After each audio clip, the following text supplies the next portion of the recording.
cho cô lo cho lấy lo plơ cho cô ông bố to lên lấy lợp lo lờ mu cho bờ thờ bù về lấy ai lờ khó nay trong to lên đây mưa lợp lo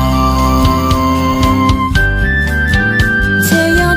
cho cô lo cho lấy lo plơ cho cô ông bố to lên lấy lợp lo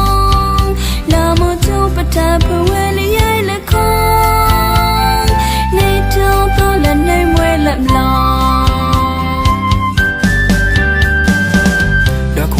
thì tôi muốn qua cô à đi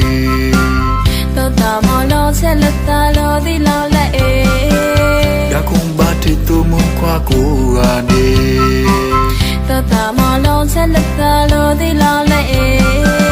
tôi đón chum li sum ple ta sẽ kể bờ mơ pe ta sẽ kể bờ mơ pe tôi trong sum li sum ple tôi la nó cái phai yo lệ mà phai xuân lo khơi khơi lệ trên nông liệt trời đi mơ mê mà phai xuân lo khơi khơi lệ trên nông liệt trời đi mơ mê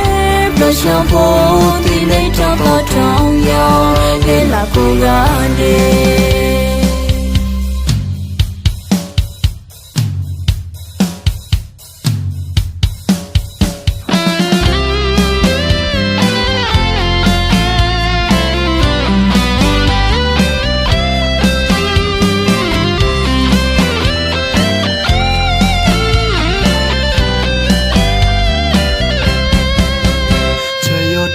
cho cô lo cho lấy lo plơ cho cô ông bố to lên lấy lợp lo lờ mu cho bờ thờ bù về lấy ai lờ khó nay trong to lên đây mưa lợp lo chơi yo cho cô lo cho lấy lo plơ cho cô ông bố to lên lấy lợp lo lờ mu cho bờ thờ bù về lấy ai lờ khó